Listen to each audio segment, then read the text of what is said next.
மதிமுகம் நேயர்களுக்கு வணக்கம். இது அரசியல் திண்ணை. இன்றைய நேர்காணலில் சிறப்பு விருந்தினராக நம்மோடு திராவிட இயக்க தமிழர் பேரவையின் துணை பொதுச் செயலாளர் தோழர் உமா அவர்கள் இணைந்திருக்கிறார். பேசலாம். எடப்பாடி பழனிசாமி சசிகலாமா காலில் விழுந்தது யாருமே பார்க்கலையா தமிழ்நாட்டுல? இல்ல இவர் முதல்ல இந்த போட்டோவை காட்டினதுக்கு அப்புறம் தான் எல்லாருக்குமே அது தெரிஞ்சிச்சா?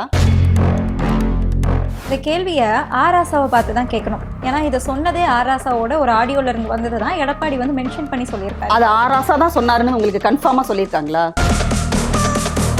அம்மாவோட சவப்பெட்டியை வச்சு ஓட்டு கேட்ட கேடுகட்ட கூட்டம் தான் இந்த எடப்பாடி கூட்டம். சேக்கிலார் எழுதின கம்பராமாயணம் படிச்சவருக்கு அப்படியே வரலாறு வந்து நிரம்பி வழியுது. ஒரு இளவும் தெரியாது. ஆனா எவனோ ஒருத்தன் எழுதி கொடுக்கறத என்ன வேணா அடிச்சு விடு அப்படின்ற ரேஞ்சில பேசுறதுக்கு இவரெல்லாம் எதுக்கு ஒரு எதிர்க்கட்சி தலைவரா இருக்கணும்?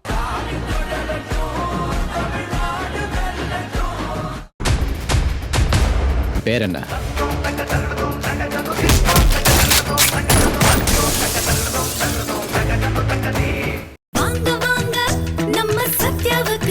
உங்கள் சத்யாவின் தமிழ் புத்தாண்டு சூப்பர் ஆஃபர். டயா பூஸ்டர் சுகரை கண்ட்ரோல் பண்ணும், உங்க ஆரோக்கியத்தை மீட்டு தரும். சர்க்கரையை கட்டுப்படுத்துறதுக்கான எளிமையான வழிமுறை, இயற்கையான வழிமுறை. அனைத்து மருந்து கடைகளிலும் கிடைக்கும்.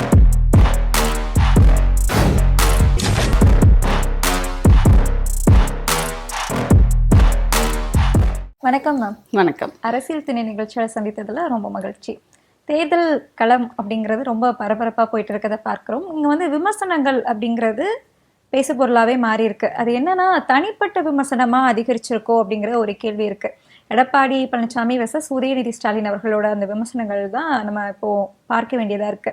ஆரம்பத்தில் கலைஞர் அவர்களை சிறையில் வச்சிருந்தாரு ஸ்டாலின் அப்படின்னு சொன்னதுல இருந்து இப்போ நேற்றைக்கு வந்துட்டு கொரோனா காலகட்டத்திலேயே முதலமைச்சர் வந்து போய் சேர்ந்திருக்க வேண்டியவர் அப்படிங்கிற அந்த வார்த்தை வரைக்குமே ரொம்ப கொச்சையா பயன்படுத்துறத பார்க்க முடியுது. எப்படி பாக்குறீங்க? இல்ல, அரசியல் களத்துல விமர்சனங்கள் அப்படிங்கிறது தவிர்க்க முடியாத ஒன்று. கண்டிப்பாக ஒருத்தர் மீது ஒருத்தர் விமர்சனங்கள் வச்சுதான் தீரணும். அது வேறு. ஆனா நீங்க சொல்றது இன்னைக்கு நடக்கிறது எல்லாமே முழுக்க முழுக்க தனி மனித விமர்சனங்கள் அப்படின்னு தான் பாக்குறோம் நாம. இதுல உதயநிதி ஸ்டாலின் அவர்கள் வைக்கிறது அப்படிங்கிறது அரசியல் ரீதியான விமர்சனம். அது ஒன்றும் தனி மனித விமர்சனம் கிடையாது. எடப்பாடி பழனிசாமி எப்படி முதலமைச்சராக ஆனார், அது எப்படின்றத அவர் விளக்கி சொல்றாரு, அவ்வளவுதான். இது இந்த தேர்தலில் கிடையாது, கடந்த தேர்தலையும் அவர் இதை தான் பண்ணாரு. இதே விமர்சனத்தை வைத்தார். அதே மாதிரியான போட்டோவை தான் அவர் காட்டினார். அந்த போட்டோவை அந்த தேர்தலில் காட்டின அதே போட்டோவை தான் இந்த தேர்தலையும் காட்டினார். இன்னும் சொல்ல போனா பல இடங்கள்ல மக்கள் வந்து நேயர் விருப்பமா அவங்களே கேட்கிறாங்க அந்த படத்தை காட்டுங்க அப்படின்னு சொல்லிட்டு. புரியுதா? அப்போ அரசியல்ல வந்து பழனிசாமி யார் யாருக்கெல்லாம் துரோகம் பண்ணாரு, சொந்த கட்சியில இருக்கவங்களுக்கு, தன்னை வளர்த்து விட்டவங்களுக்கே எப்படி அவர் துரோகம் பண்ணாரு அப்படிங்கிறத தான் வந்து துணை முதலமைச்சர் மாண்புமிகு உதயநிதி ஸ்டாலின் வந்து அதை சொல்றாரே தவிர இல்லாத பொல்லாததெல்லாம் அவர் எதையுமே சொல்லலை. இது உலகத்துக்கு தெரிஞ்ச விஷயம். இது எடப்பாடி பழனிசாமி சசிகலாமா காலில் விழுந்தது யாருமே பார்க்கலையா தமிழ்நாட்டுல? இல்ல இவர் முதல்ல இந்த போட்டோவை காட்டினதுக்கு அப்புறம் தான் எல்லாருக்குமே அது தெரிஞ்சிச்சா? இல்ல அது லைவ் இல்ல, அது இல்ல, எல்லாருக்குமே தெரிஞ்ச விஷயம். அது ஏதோ இல்லாத ஒன்ன பேசிட்ட மாதிரி வந்து அவரு துள்ளிட்டு இருக்கிறாரு. என்ன பிரச்சனை அப்படின்னா, எடப்பாடி பழனிசாமி அவர்களை பொறுத்தவரை அரசியல் ரீதியாக பேசுறதுக்கு அவர்கிட்ட கண்டென்ட் எதுவுமே கிடையாது. ஏன்னா அவர் இருக்கிற இடம் அப்படி. பாஜக கூட சேர்ந்துட்டதுக்கு அப்புறமா தமிழ்நாட்டு அரசியல் குறித்து பேசுவதற்கு எடப்பாடி பழனிசாமி தன்னுடைய தகுதியை இழந்திருக்கிறார், அவ்வளவுதான். எந்த விமர்சனத்தையும் அவரால் இங்க ஆக்கப்பூர்வமா வைக்கவே முடியாது. நீங்க முதலமைச்சர் அவர்கள் குறித்து அவர் பேசிய அந்த வார்த்தை இருக்கு இல்லையா, அது எவ்வளவு பெரிய ஒரு தடித்த வார்த்தை அப்படின்னு யோசிச்சு பாருங்க. நீங்க ஒரு முதலமைச்சர் யாரோ ஒருத்தருங்க, ஒரு புதுசா கட்சி ஆரம்பிச்சிருக்கிறதுல இருந்து அங்க இருக்கிற ஒரு அரசியல் அறிவே இல்லாத ஆதவ அர்ஜுனா மாதிரியான ஆட்கள் பேசினாங்கன்னா அது போய் தொலை அப்படின்னு சொல்லிட்டு விட்டுடலாம். ஆனா தமிழ்நாட்டில் வந்து நீங்க முதலமைச்சரா 4 ஆண்டுகளுக்கு மேல நீங்க முதலமைச்சரா இருந்திருக்கீங்க. இப்ப எதிர்கட்சி தலைவரா இருக்கீங்க. எதிர்கட்சி தலைவர் அப்படிங்கிறவர் வந்து ஒரு இன்னொரு நிழல் முதலமைச்சர் அப்படின்னு சொல்லுவாங்கல்ல. அப்போ இவ்வளவு பெரிய ஒரு அரசியல் அமைப்பு கொடுத்திருக்கிற ஒரு மதிப்பிற்குரிய ஒரு பதவியில இருக்கிற நீங்க எப்படி இப்படி தரம் தாழ்ந்து போய் நீங்க பேசுறீங்கன்றது இன்னைக்கு எல்லாருக்குமே ஒரு பெரிய அதிர்ச்சியா இருக்கு. அதை விட என்னன்னா, என்ன முடிவுக்கு வந்துடுறாங்க மக்கள் அப்படின்னா, ஓகே இவருடைய தகுதியே இவ்வளவுதான் போல, இவருடைய தரமே இதுதான் போல இருக்கு, இவ்வளவு நாள் அவர் இருந்தது வந்து வேஷம், இப்ப அவர் பேசுறதா உண்மையான எடப்பாடி பழனிசாமியோ அப்படின்னு இப்ப எல்லாருக்குமே வந்து தெரிய ஆரம்பிச்சிருக்கு இல்லையா? இப்போ முதலமைச்சர் அவர்கள் வைக்கிற விமர்சனங்களும் வந்து அரசியல் ரீதியாக தான் விமர்சனங்கள் வைக்கிறாங்க. இவர் தான் எடப்பாடி தான் வந்து அதை தனிமனித விமர்சனமாக வந்து அவர் மாற்றுகிறார். முத்தமிழறிஞர் கலைஞர் அவர்களை வந்து கழக தலைவர் தளபதி அவர்கள் வந்து சிறையில் வைத்திருந்தார் அப்படிங்கிறதெல்லாம் இது பேசுறதுக்கு ஏதாவது தகுதி இருக்கா முதல்ல எடப்பாடி பழனிசாமிக்கு? ஜெயலலிதாவை வந்து 72 நாட்கள் நீங்க வந்து அப்போலோவில் அரெஸ்ட்ல வச்சிருந்தீங்க. அது உலகத்துக்கே தெரிஞ்சது. அந்த அம்மா என்ன பண்றாங்க, அவங்களுக்கு என்ன ட்ரீட்மெண்ட் கொடுக்குறாங்க, இல்ல என்ன பிரச்சனைனால அவங்க வந்து அப்போலோவில் அட்மிட் செய்யப்பட்டாங்க, அதுல என்ன எதுவுமே தெரியாது வெளி உலகத்துக்கு. இவங்களாம் தான் சொன்னாங்க, அம்மா இட்லி சாப்பிட்டாங்க, அம்மா சட்னி தொட்டு சாப்பிட்டாங்க, அம்மா சாம்பார் இல்லாம சாப்பிட்டாங்க, அம்மா ஜூஸ் குடிச்சாங்க, இதெல்லாம் இவங்களே தான் சொன்னாங்க. 2 கோடி ரூபாய்க்கு என்ன சாப்பிட்டதா பில்லு வேற கொடுத்தாங்க வெக்கமே இல்லாம. இன்னொரு பக்கம் பாத்தீங்கன்னா அங்க என்ன நடக்குதுன்னு எதுவுமே தெரியல. கேட்டா சிசிடிவி எதுவுமே ஒர்க் பண்ணலன்னாங்க. அது எப்படி அங்க அந்த பகுதியில மட்டும் சிசிடிவி வந்து வேலை செய்யாம போச்சு? அதே மாதிரி கொடநாடுலையும் பல நேரங்கள்ல சிசிடிவி வேலை செய்யறது இல்லை இவங்களுக்கு. அப்போ இவ்வளவு ஒரு என்ன சொல்றது அழுக்குகளை, ஒரு அசிங்கத்தை எல்லாம் வந்து தன் கூட வச்சுக்கிட்டு இவர் எப்படி இப்படி பேசுறாரு? கலைஞர் அவர்கள் உடல்நிலை சரியில்லாமல் எப்போ வந்து அவர் வீட்டில் ஓய்வெடுக்க ஆரம்பிச்சாரோ அப்பத்துல இருந்து ஒவ்வொரு நாளும் அப்டேட் இருக்குங்க. நீங்க எடுத்து பாருங்க. அன்றன்றைக்கு முரசொலி மட்டும் கிடையாது, நீங்க முரசொலியை கூட விடுங்க, அது வந்து அந்த கட்சியினுடைய திமுகவினுடைய அதிகாரப்பூர்வ பத்திரிகை, சரி அதுல அப்படிதாங்க போடுவாங்கன்னு கூட நீங்க சொல்லிட்டு போயிடலாம். அன்றைக்கு வந்து இருக்கிற நாளேடுகள் எல்லாத்தையும் நீங்க எடுத்து பாருங்க. தமிழறிஞர் கலைஞர் அவர்கள் வீட்டில் இருக்கும்போது நடந்த ஒவ்வொன்றையும் வந்து எல்லா பத்திரிகைகளையும் நீங்க செய்திகளா பார்க்க முடியும். எத்தனை தலைவர்கள் வந்து பார்த்தாங்க. இன்றைக்கு இருக்கிற இந்த பிரதமர் மோடி வந்து பார்த்தாரு இல்ல, எல்லா பாஜக தலைவர்கள், மூத்த தலைவர்கள் எல்லாருமே வந்து பார்த்தாங்க. அவர்கள் யாராவது ஒருத்தராவது ஜெயலலிதாவை பார்த்தாங்களா? இல்ல பார்த்தவர்களே பார்த்தார்களா? அதையாவது வந்து சொன்னாங்களா? அதுவும் கிடையாது. ஆனா கலைஞர் அவர்கள் வந்து தினமும் இவரை சந்திக்கிறாங்க, தலைவர்கள் எல்லாம் வந்து பாக்குறாங்க, கட்சியினுடைய தொண்டர்கள் வீட்டு முன்னாடி குவிஞ்சிருக்காங்க, வந்து பாக்குறாரு, வெளியில வந்து பார்த்துட்டு அந்த இப்போ அந்த வீடியோ வந்து இதுல வந்துட்டு இருக்குங்க. அதுல அவருடைய அந்த முகம் வந்து சிரிக்கிறத பாக்குறீங்களா நீங்க? அதுல கைய வந்து உயர்த்தி உதயசூரியன் காட்டி இப்படி பண்றாரு அவங்களுக்கு. அப்படியே அந்த முகத்துல தொண்டர்களை பார்க்கும்போது வர்ற ஒரு மலர்ச்சி இருக்குல்ல, அவருடைய அந்த சிரிப்பை பார்க்க முடியுது அந்த முகத்துல. அப்போ நீங்க யோசிச்சு பாருங்க, அறிவாலயத்துக்கு வர்றாரு, அங்கிருந்து வந்து முரசொலிக்கு போகணும்னு விரும்புறாரு, முரசொலிக்கு கூட்டிட்டு போறாங்க. எங்கெல்லாம் எந்தெந்த இடமெல்லாம் அவருக்கு பிடித்தமான இடங்களோ அங்கெல்லாம் அவரை கூட்டிட்டு போறாங்க. இன்னொரு பக்கம் என்னன்னா, ஒரு பேப்பரை கொடுத்து, வழக்கமா வந்து ஒரு அட்டை, தேர்வு அட்டை இருக்குல்ல, பரீட்சை அட்டை இருக்குல்ல, அதுலதான் தலைவர் எழுதுவார்னு சொல்லுவாங்க. அந்த தேர்வு அட்டையில ஒரு பேப்பரை வச்சு கொடுத்து, உங்களுக்கு என்ன பிடிக்குதோ, உங்களுக்கு விருப்பமானதை எழுதுங்க அப்படின்னு சொல்லிட்டு. ஏன்னா ஒரு தலைவரினுடைய தொடக்கம் எப்படி வந்து பதிவு செய்யப்படுமோ அதே மாதிரி அவருடைய நிறைவும் வந்து எப்படி அதை வந்து நிறைவு செய்கிறார் அவருடைய வாழ்க்கையை அப்படிங்கிறதையும் வந்து பதிவு செய்ய வேண்டியது முக்கியம். அப்ப எழுத சொல்லும் போது அவர் எழுதின ஒரே ஒரு சொல், ஒற்றை சொல் அப்படின்றது அண்ணா அப்படின்ற ஒரு சொல். அப்போ இப்படிப்பட்ட ஒரு தலைவரை வந்து அண்ணாவை தன்னுடைய இறுதி காலம் வரை, தன்னுடைய நினைவு தப்புற வரைக்குமே வந்து அவர் என்ன பண்றாருன்னா அண்ணான்றதா அவருடைய உயிர் மூச்சா இருந்துட்டே இருந்திருக்கு. அப்படிப்பட்ட ஒரு தலைவரை பத்தி பேசுறதுக்கு இந்த எடப்பாடி பழனிசாமிக்கு எப்படி நாக்கு வந்து கூசலையான்னு தான் நம்ம கேட்க வேண்டியது இருக்கு. ஏன்னா அண்ணா பேரை வந்து உங்களுடைய கட்சி பேர்ல வச்சுக்கிட்டு அமித்ஷாவுக்கு அடிமையா இருக்கிற எடப்பாடி கலைஞர் அவர்களை பற்றியோ அல்லது கலைஞர் அவர்களை கொண்டாடி தீர்த்த மகன் யாரு? மு.க. ஸ்டாலின். நீங்க யோசிச்சு பாருங்க. எல்லாருமே அப்பெல்லாம் சொன்னாங்க, ஐயோ இப்படி ஒரு மகனா, இப்படி ஒரு மகன் ஒரு தலைவருக்கு கிடைப்பாரா அப்படின்னு சொல்லிட்டு. புரியுதா? அப்போ அப்படிப்பட்டவரை அவ்வளோ பெரிய ஒரு தலைவருக்கு நினைவிடத்துக்கான அவரை வந்து அடக்கம் செய்வதற்கான இடத்தை கூட மறுத்த ஒரு என்ன சொல்றது கயவன்னு கூட சொல்லலாம். உண்மையிலேயே அது ஒரு பெரிய வார்த்தையா கூட இருந்துட்டு போட்டோம். அப்படிப்பட்ட ஒரு மனிதருக்கு வந்து நீங்க நினைவிடம்கான ஒரு இடத்த கூட நீங்க மறுத்துட்டீங்க. நீங்க எப்படி வந்து இப்படி எல்லாம் பேசுறதுக்கு உங்களுக்கு என்ன உரிமை இருக்கு? முதல்ல என்ன தகுதி இருக்கு? தன்னை பத்தி கொஞ்சம் யோசிச்சு பார்க்கணும்ல. இல்ல, இப்போ இந்த கேள்வியை ஆராசாவை பார்த்து தான் கேட்கணும். ஏன்னா இதை சொன்னதே ஆராசாவோட ஒரு ஆடியோல இருந்து வந்ததுதான் எடப்பாடி வந்து மென்ஷன் பண்ணி சொல்லியிருக்காரு. அது ஆராசா தான் சொன்னாருன்னு உங்களுக்கு கன்ஃபார்மா சொல்லியிருக்காங்களா? நீங்க ஏதாவது அதுக்கு வந்து ஃபாரன்சிக் கொடுத்து ஏதாவது ப்ரூவ் பண்ணி வச்சிருக்கீங்களா? அப்புறம் எப்படி நீங்க சொல்றீங்க? அதுவே ஒரு ஏஐ வீடியோன்றத சொல்லி அவர் வந்து அந்த யார் அந்த வீடியோ வந்து பரப்புனாங்களோ அவர் மேல மாரிதாசா யானோ ஒருத்தன் அவர் மேல வந்து வக்கீல் நோட்டீஸ் அனுப்பியாச்சு, சட்டப்படி நடவடிக்கை எடுத்துட்டு இருக்காங்க. அது முழுக்க ஏஐல சித்தரிக்கப்பட்ட வீடியோங்கிறத ஆராசா தரப்புல தெளிவா சொல்றாரு அவரு. அப்புறம் எப்படி வந்து திரும்ப அதை வந்து அவர் பேசினாருன்னு எப்படி சொல்றீங்க? அதுவே முதல்ல தப்பாச்சே. சொல்றது எடப்பாடி பழனிசாமி. அததான் சொல்றேனே. அவருக்கு இதே எடப்பாடி பழனிசாமி கடந்த தேர்தல்ல என்ன சொன்னாரு? இதே ஆராசா எங்க அம்மாவை பத்தி தப்பா பேசிட்டாரு சொல்லி ஓட்டு கேட்டாரா? அதாவது அவங்க அம்மாவை பத்தி இவர் என்ன பேசினாரு, அவங்க அம்மாவை பத்தி பேசல. இவர் சொன்ன கான்செப்ட் அப்படின்றது வேற, இவர் சொன்னது வேற ஒரு பொருள்ல அவர் சொல்றாரு, அதை புரிஞ்சுக்கிற அளவுக்கு அவருக்கு இது கிடையாது, திறன் கிடையாது எடப்பாடி பழனிசாமிக்கு. சோ அப்படிப்பட்டவருக்கு நம்ம வந்து இந்த அளவுக்கு ஒரு என்ன சொல்ல, ஒரு தரமான ஒரு விளக்கத்தை வந்து நம்ம தர வேண்டியது இல்லை. ஏன்னா அதை அவரால் புரிஞ்சுக்க முடியல. புரிஞ்சுக்காம தான் அவர் என்ன பண்ண ஆரம்பிச்சிட்டாருன்னா, ஐயோ எங்க அம்மாவை அவர் வந்து தப்பா பேசிட்டாருன்னு அப்போ வந்து பிரச்சாரம் பண்ணாரு. அதே எடப்பாடி பழனிசாமி தான் இன்றைக்கு வீடியோ ஆடியோ இதை வந்து வச்சுக்கிட்டு அவர் பேசிட்டாரு, அதனால நானும் பேசுறேன் அப்படின்னு சொல்லிட்டு. நீங்க ஒரு இவ்வளவு பெரிய தலைவர், அது உண்மையிலேயே வந்து அது உண்மையான வீடியோவா என்ன அப்படிங்கறத பார்த்தோ அல்லது அது தெரிஞ்சதுக்கு அப்புறமோ நீங்க பேசியிருக்கணும்ல. இவங்களுக்கு என்னன்னா இப்போதைக்கு கையில ஏதாவது ஒண்ணு சிக்காதா, அதுதான் இவங்களுடைய விஷயமே. ஏன்னா ஆர்கே நகர்லயே வந்து நீங்க என்ன பாத்தீங்க, அம்மாவோட சவப்பெட்டியை வச்சு ஓட்டு கேட்ட கேடுகட்ட கூட்டம் தான் இந்த எடப்பாடி கூட்டம். அப்ப அவங்க எதை வேணா செஞ்சு ஓட்டு கேட்பாங்கல்ல, எதை வேணா செய்வாங்க, அதுவும் சேர்ந்திருக்கிறது பாஜக கூட. அப்ப எந்த எல்லைக்கும் போறதுக்கு வந்து எடப்பாடி பழனிசாமி தயங்க மாட்டாரு. அதெல்லாம் அவர் வந்து எப்பவோ தொடச்சு போட்டாச்சு எல்லாத்தையுமே. இனிமே என்ன சொல்லுவாங்க, முழுசா நனைஞ்சதுக்கு அப்புறமா முக்காடு எதுக்குன்னு சொல்லுவாங்கல்ல, அந்த இடத்துக்கு எடப்பாடி பழனிசாமி வந்துட்டாரு. இப்போ நீங்க பேசும்போது கலைஞர் அவர்களுக்கு வந்து மெரினால இடம் கொடுக்கலன்னு சொன்னீங்க. காமராஜருக்கும் ஜானகி எம்ஜிஆருக்குமே மெரினாவுல இடம் கேட்டு கொடுக்கப்படல திமுக அரசு அப்படிங்கிற ஒரு குற்றச்சாட்டு வச்சிருக்காரு. யாரு? அதே எடப்பாடி பழனிசாமி. ஐயோ, அவர் எந்த யூனிவர்சிட்டியில படிச்சாருன்னு எங்களுக்கு தெரியலைங்க. சரியா? அதாவது இந்த சேக்கிலார் எழுதின கம்பராமாயணம் படிச்சவருக்கு அப்படியே வரலாறு வந்து நிரம்பி வழியுது. அவருக்கு தமிழ்நாட்டு அரசியலினுடைய வரலாறும் தெரியல, சொந்த கட்சி வரலாறும் தெரியல.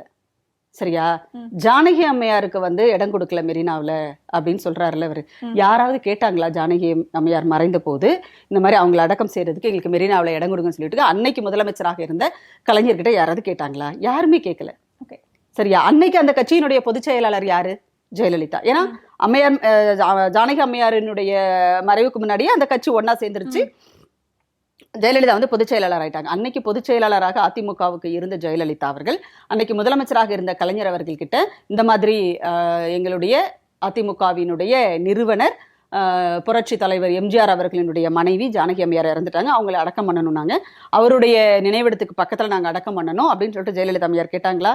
கேட்கல.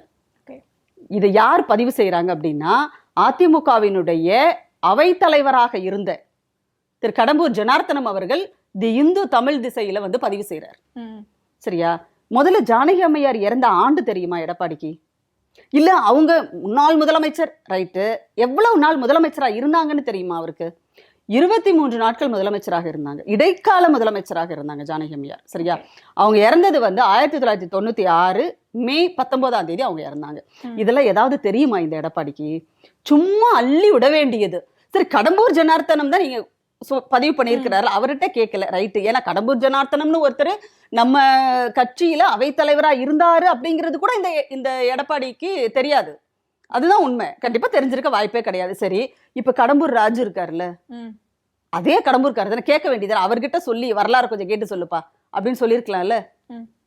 அப்புறம் இன்னொன்னு என்ன சொன்னாரு, காமராஜருக்கு மெரினாவில் இடம் கொடுக்கல.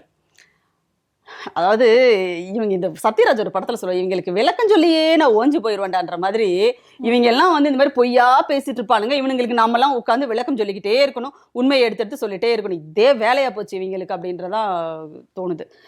பெருந்தலைவர் காமராஜர் அவர்கள் மறைந்த போது காமராஜர் அரங்கம் இருக்கு இல்லையா தேனாம்பேட்டையில, அங்கதான் அவருடைய உடலை எரியூட்டுவதற்கு அந்த கட்சி முடிவு செய்தது.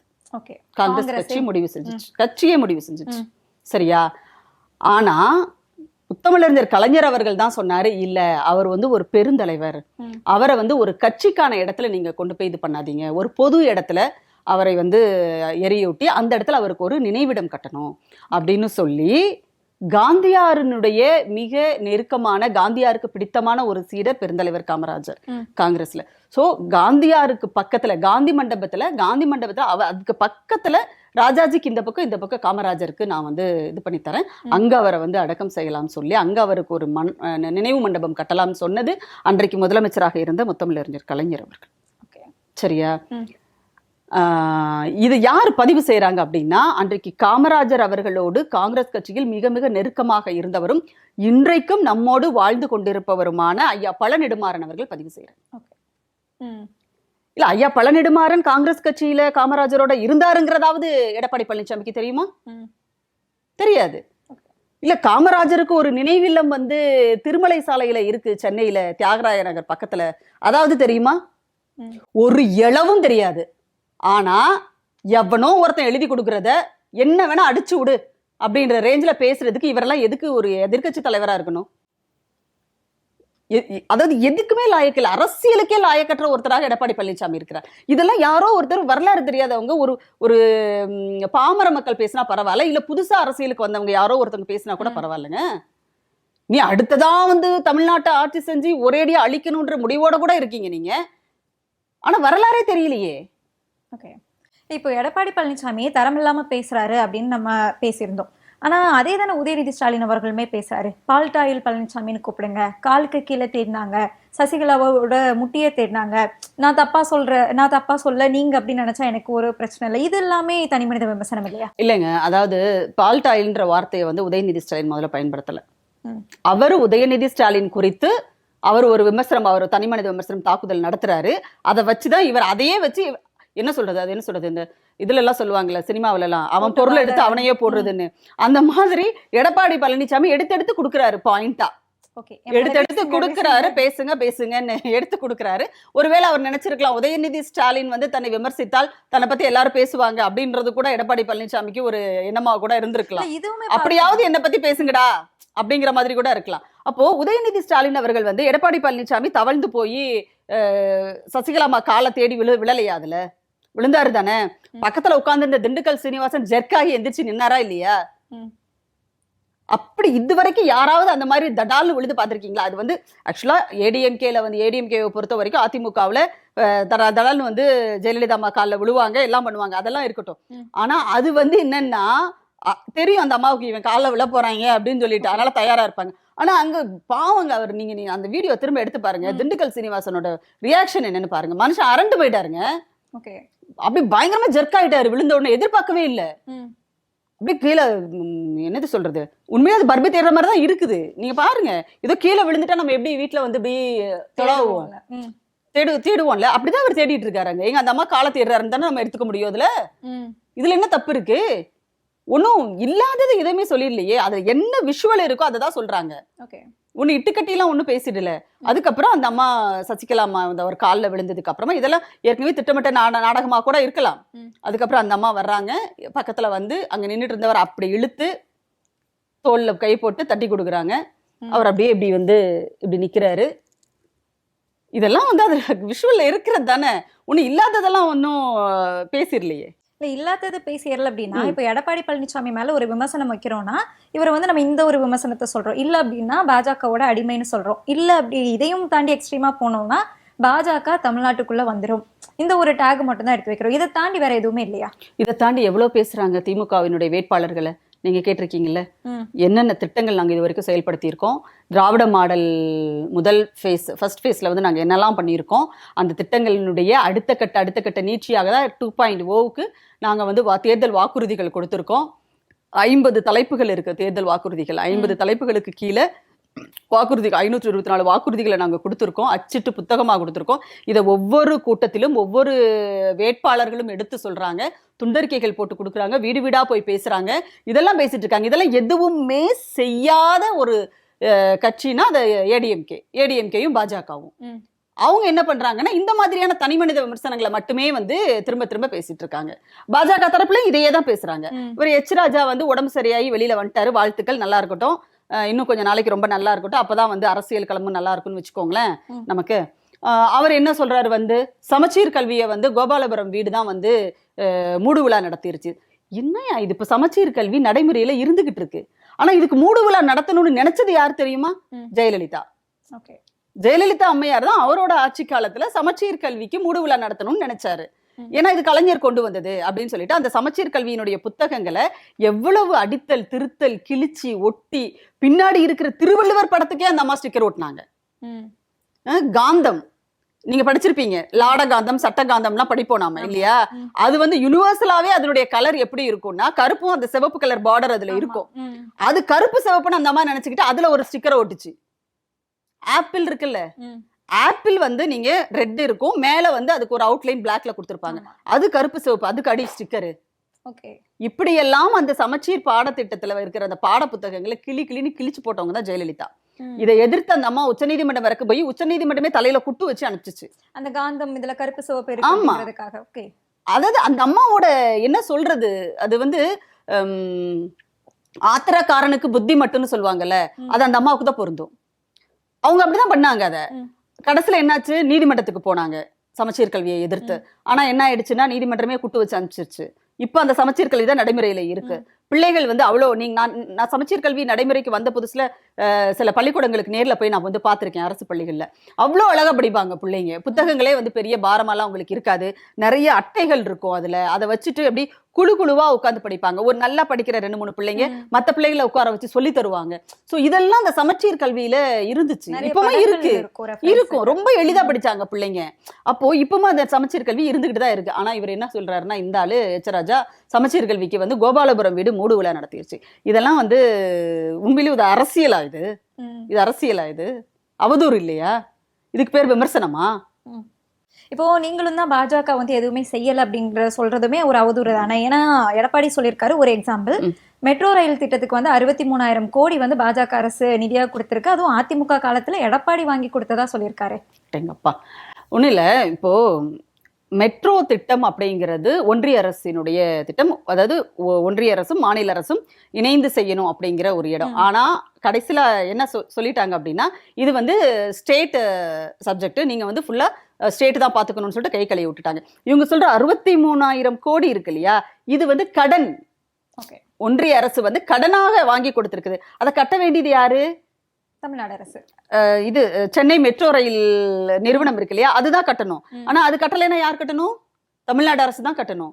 இப்போ வரைக்கும் தமிழ்நாட்டுல நடந்திருக்கிற phase 1 phase 2 இத்தனை வேலைகளையும் தமிழ்நாடு அரசினுடைய நிதியில தான் நடந்துட்டு இருக்கு.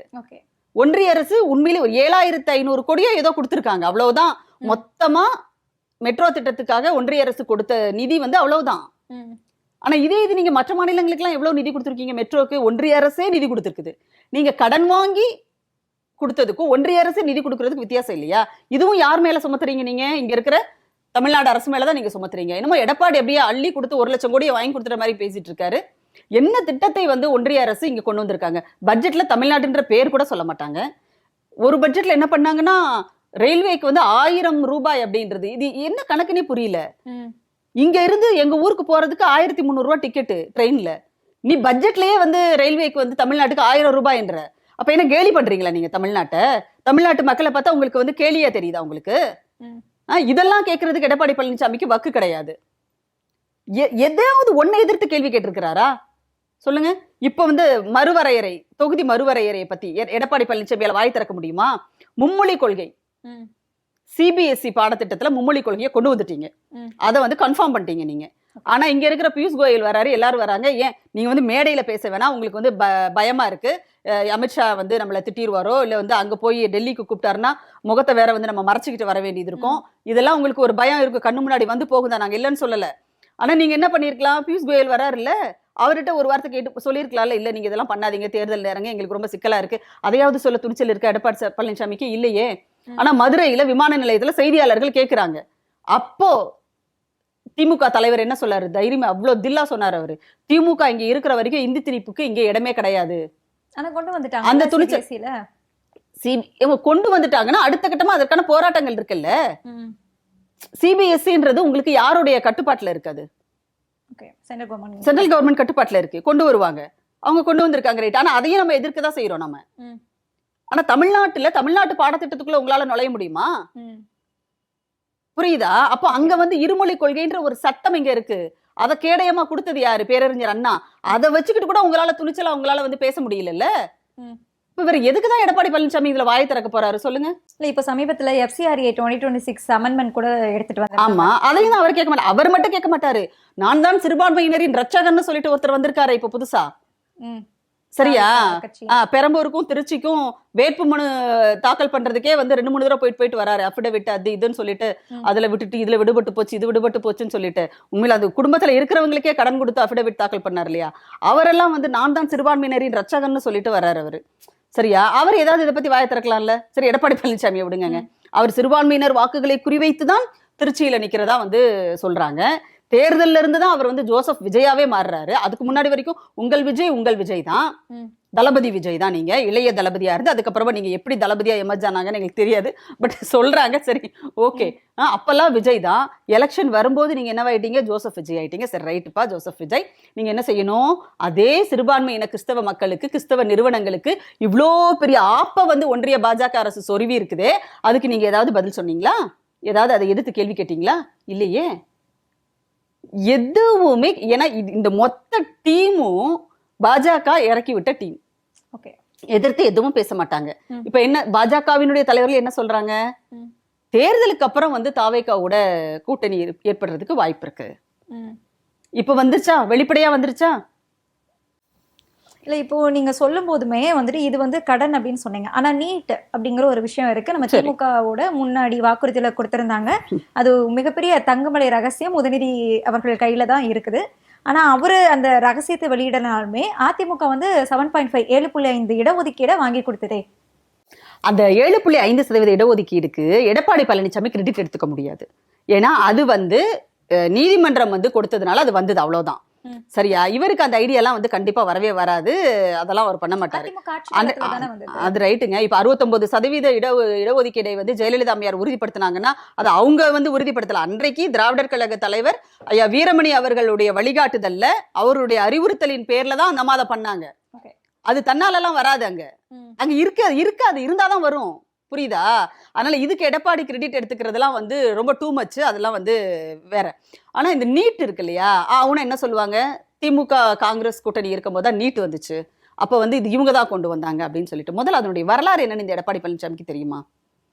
நீட் அப்படிங்கிறது வந்து இப்ப அதுக்கு பேரு நீட்.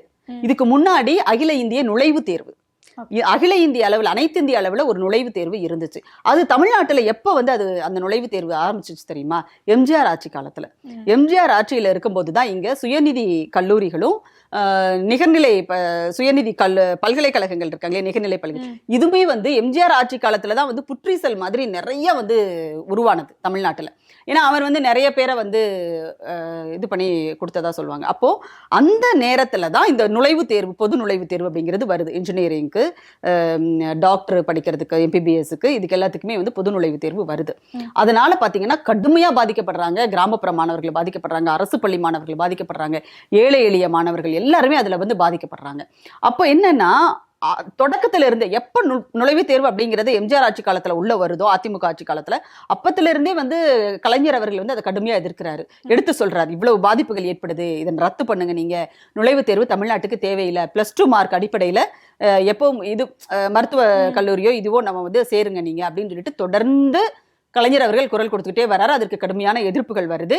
அதுக்கு அப்புறமா வந்து ஜெயலலிதா வரும்போது என்ன பண்றாங்க அப்படின்னா, அவசரமாக தேர்தலுக்காக, ஒரு அரசியல் லாபத்துக்காக, அரசியல் நோக்கத்துக்காக ஒரு இதை கொண்டு வர்றாங்க, நுழைவுத் தேர்வு ரத்து அப்படின்ற ஒரு சட்டத்தை கொண்டு வர்றாங்க. ஆனா அது நீதிமன்றத்துல நிக்கல. நீதிமன்றம் வந்து அதை ரத்து பண்ணிடுறாங்க. ஸோ அது வந்து இல்லாம போச்சு. ஏன்னா அவங்க கொண்டு வரணுன்ற ஒரு உள்ளார்ந்த ஒரு எண்ணத்துல அவங்க எதையுமே கொண்டு வர மாட்டாங்க. அப்ப என்ன ஆகும்னா, இப்போ அதாவது அள்ளித்தளிச்ச மாதிரி ஒரு அவசர கோலத்தை கொண்டு வருவாங்க. அது சட்டத்துல வந்து நிக்காது, நிறைய பிரச்சனைகள் இருக்கும், தள்ளுபடி பண்ணிடுவாங்க. ஆனால் 2006 தமிழ்நாடு முதலமைச்சராக முத்தமிழறிஞர் கலைஞர் அவர்கள் வரும்போது இந்த நுழைவுத் தேர்வை ரத்து செய்து ஒரு சட்டத்தை கொண்டு வருகிறார். அது சட்டத்தின் முன்னால் அப்படியே ஸ்ட்ராங்கா நின்றுச்சு. 2016 ஜெயலலிதா அம்மையார் இறக்குற வரைக்கும் அந்த சட்டம் அப்படிங்கிறது நடைமுறையில இருக்குது. இங்க நுழைவுத் தேர்வுன்றதே கிடையாது. சரியா? இன்னொன்னு, அப்போ அந்த எப்படி வந்து ஜெயலலிதா அம்மையார் கொண்டு வந்தது மட்டும் சட்டத்து முன்னாடி காணாம போச்சு, நீதிமன்றம் செல்லாதுன்னு சொல்லிச்சு. அப்ப இதை மட்டும் எப்படி நீதிமன்றம் செல்லும்னு சொல்லுது அப்படின்னா, அன்னைக்கு அண்ணா யூனிவர்சிட்டியினுடைய முன்னாள் துணைவேந்தர், மிகச்சிறந்த கல்வியாளர் முனைவர் அனந்தகிருஷ்ணன் அவர்கள் தலைமையில ஒரு குழுவை போடுறாரு கலைஞர். ஒரு குழுவை அமைத்து அதுல சட்டப்படி என்னென்ன பிரச்சனைகள் இருக்குது எல்லாத்தையும் அவர் வந்து தீர்க்கமா வந்து அதை வந்து ஆய்வு பண்ணி இதெல்லாம் டேட்டாஸோட சேர்த்து அந்த சட்டத்தை, மசோதாவை நிறைவேற்றி சட்டமாக்கி நீதிமன்றத்துக்கு போகும்போது நீதிமன்றம் அது செல்லுன்னு அறிவிக்குது. இதுதான் வரலாறு. சரியா? ஆனா காங்கிரஸ் பீரியட்ல நீட் அப்படிங்கிறது நுழைவுத் தேர்வு வந்தாலும் தமிழ்நாட்டிற்கு அது செல்லாதுன்ற ஒரு விலக்கை வந்து முத்தமிழறிஞர் கலைஞர் அவர்கள் வாங்கினாரு. புரியுதா? ஆனா இதை எடப்பாடி கவர்மெண்ட் இருக்கும்போது வாங்க முடிஞ்சா? நீட்டுக்கு விலக்கு வாங்கி தந்தீங்களா? நீங்க முடியல. நிர்மலா சீதாராமன் எப்படியெல்லாம் வாய்ஜாலம் பண்ணி உங்களை ஏமாத்தினாங்க. அதையாவது உங்களால புரிஞ்சுக்க முடிஞ்சா? இல்ல நீட் மசோதாவை நிறைவேற்றி நீங்க அனுப்புனீங்களே அதை அவங்க வந்து முடியாதுன்னு சொல்லிட்டு திருப்பி அனுப்பிட்டாங்களே, அது வந்து ரிஜெக்டட்னு சொல்லிட்டு, அதையாவது உங்களால புரிஞ்சுக்கிட்டு உடனடியாக அதுக்கு ரியாக்ட் பண்ண முடிஞ்சுச்சா? அவங்க எப்படி எதுக்கு அனுப்புனாங்கன்றதே உங்களுக்கு கண்டுபிடிக்க முடியல. அதுக்கே ஒரு 6 மாசம் ஆச்சு. இந்த லட்சணத்துல நீங்க வந்து டிஎம்கேயே சொல்றீங்க. திமுகவினுடைய எண்ணம் வந்து நுழைவுத் தேர்வு அப்படிங்கிறதே கூடாது அப்படிங்கிறது தாங்க. சரியா? அதனால நீட்டை கடுமையாக எதிர்க்கிறாங்க. நீட் கூடாதுன்றதுதான். ஆனா அதே இது காங்கிரஸ் அங்க ஆட்சியில் வந்திருந்தால் கண்டிப்பாக இது சாத்தியமாயிருக்கும். ஆனால் அப்படி இல்லாத பட்சத்தில் திமுக அதை வந்து ரத்து செய்வதற்கான அதிகாரம் அப்படிங்கிறது திமுக கிட்ட இல்ல. வேறு வழியே கிடையாது. ஏன்னா அங்க பாஜக வந்து ஒரு அராஜக ஆட்சி நடத்துற வரைக்கும் நியாயமான ஒரு நேர்மையான அரசியல் சட்டத்தின்படியான எந்த கோரிக்கைகளும் நிறைவேற்றப்படாது. அதை அவங்க வந்து காதும் கொடுத்து கேட்கவும் மாட்டாங்க. இதுதான் நிலைமை. கண்டிப்பா நிறைய தகவல்களை பகிர்ந்தீங்க. ரொம்ப நன்றி மேம். நன்றி.